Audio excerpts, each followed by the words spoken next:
Please welcome Mr. Will Rule.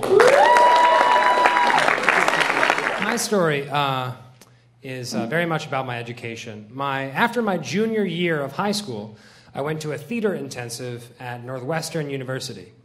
And intensive was the right word because it was really like the rules were absurd. It was like you were there from like 8 a.m. to 11 p.m. in rehearsals and classes every day. And we ran from class to class, literally ran. Like if I had one class here and in an adjacent building the next class, they would take us on a 10-minute run just around the campus and then back. And you had to wear like black, white, and gray, logoless, form-fitting clothing. Because, yeah, it was that thing, yeah. We had to like be focused on the art, and there was no jewelry or makeup for girls, and there was no, or for guys that I know of, and there was no cell phones. You had to wear a watch at all times. So anyways, I would have kind of dismissed this whole program as something that was just absurd, you know, had the quality of instruction not been so high, because I was in the best shape of my life from all that running, and like, I was learning so much about acting and about myself, and my professors were these really talented and really generous people, save for one, and her name was Tracy. And Tracy had this like big of blonde hair like all around her, and wore scarves just not just here, just anywhere, and like just seemed to jangle at all times, like wherever she was. And she was one of those, like, you know, in one class we learned, oh, today we're learning Stanislavski, or today we're learning, you know, playwrights of Russia, whatever. And Stacy's class, she would be like, okay, today I would like you to breathe out of your asshole, and we're going to press our necks together. And I'm like, okay, Stacy, we'll do that.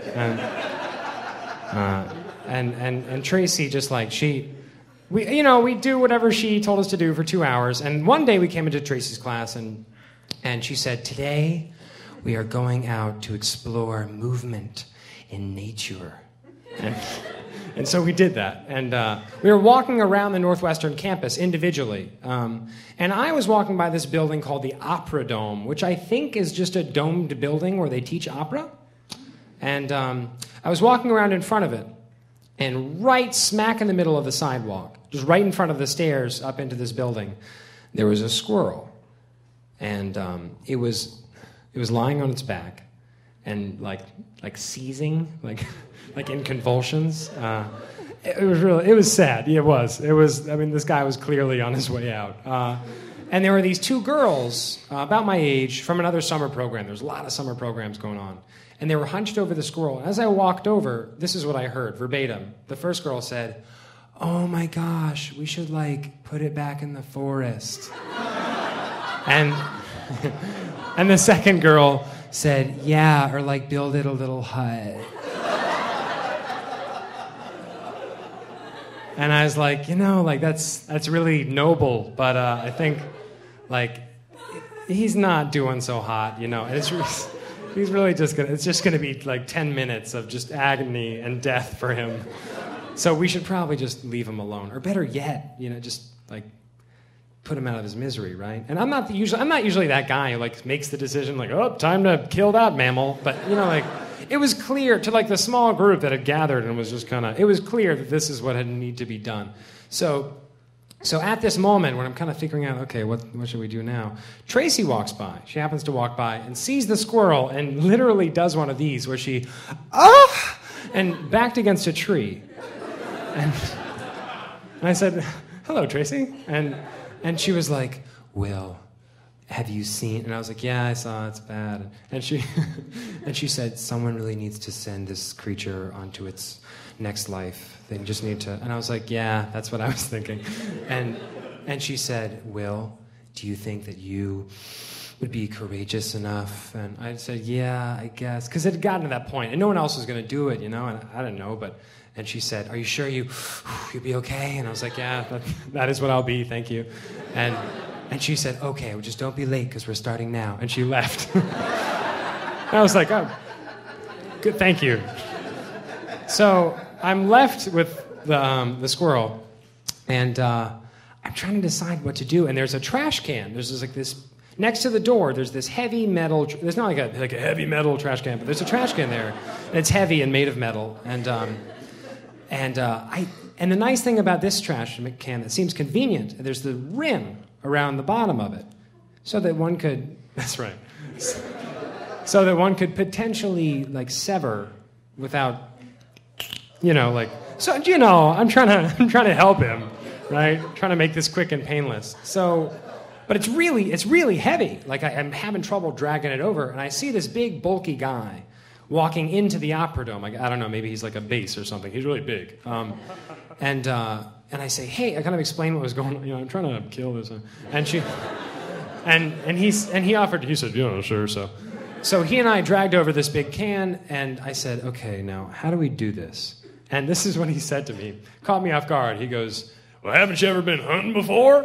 And I was like, I'm from the South, so I've met this kind of person before, but I didn't expect like at Northwestern, like in Illinois, in the Opera Dome, there would be like this game hunter guy.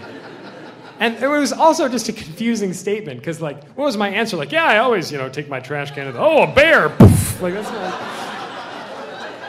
that's how they do it, apparently. If you're going, then that's what you do. But he knew what he was doing, which was good, because I certainly didn't. So together we lifted this really heavy trash can, and we decided on the count of 3, we're just going to bring it down, as quickly and painlessly as we could. So we counted down 3, 2, and then the timing was like in a movie. The doors of the Opera Dome swung open after count 2, and this tiny little Asian woman with a Starbucks cup came out, and she said, "What are you doing?" And holding this trash can, I was like, I'm sorry. And we explained as quickly as we could, and she said, "Oh, that's terrible. But that's good. Here, I help you. Extra weight." And she put her Starbucks cup in our trash can and then left. Like, thank you, ma'am. So now that we were fully equipped for this task, we started the count again from 3, 2, 1, and then the sequence of sensory events that occurred right there was it was unexpected, because I looked down right away to see, but I first felt the disconnect even before I heard it. And then before I saw the squirrel, I smelt the squirrel. And I don't really have a good sense of smell, but it was there. And as soon as I looked down, too, it kind of looked like the Wicked Witch of the East, kind of just, and this really conspicuous just trash can with a squirrel body right in the middle of the through traffic, like pedestrian, and and when I looked down, there was already like a puddle forming, like, oh, it was sad, and right at its neck, but it wasn't like it wasn't blood, it was like. We're talking like chicken broth, not like tomato soup, if that makes things any better. Be reassured, this was bile.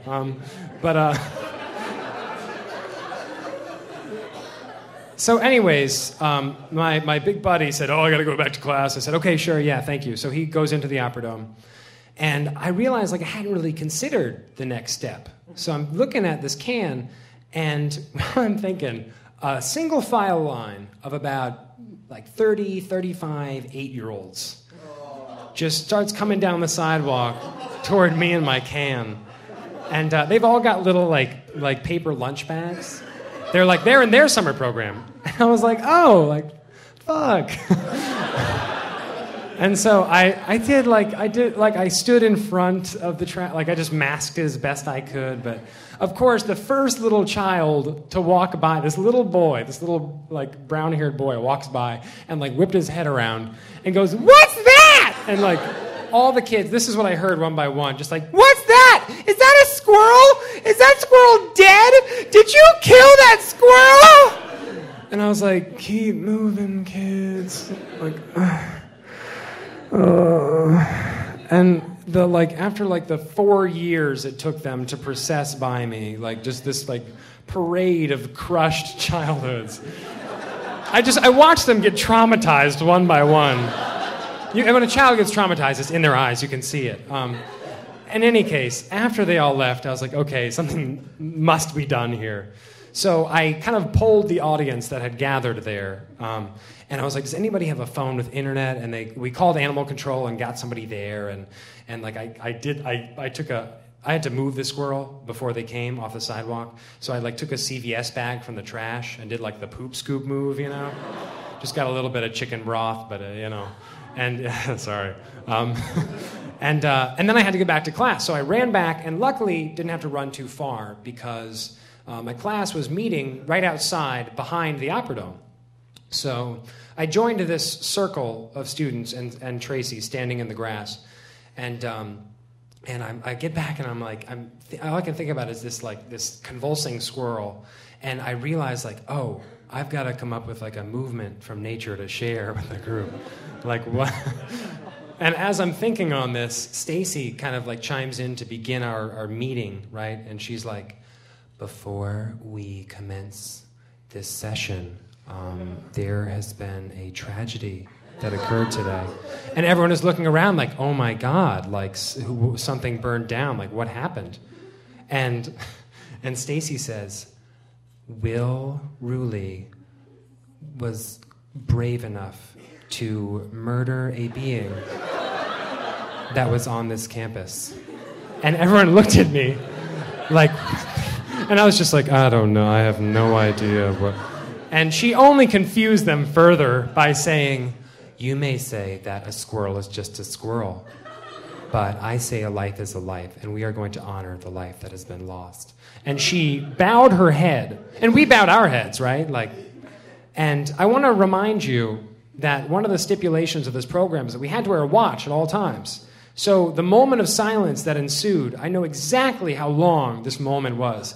And it was 3 minutes, which for those of you who don't remember is 180 seconds, a considerable amount of time. And about 20 seconds in, Stacy just starts bawling. She's just shoulders heaving, just tears rolling down her cheeks. And people don't know whether to laugh or what, and it's just like this circle of all black-dressed students and Northwestern students walking by watching us. We're having a moment for the squirrel when, from the top of the Opera Dome, just spills out this beautiful baritone aria, just this... And I'm like sitting there paying homage, right? And I think like, wait a second, could it be that this is like my hunter friend, like paying tribute to the squirrel's life? And it was the most surreal experience I've ever had. Thank you so much.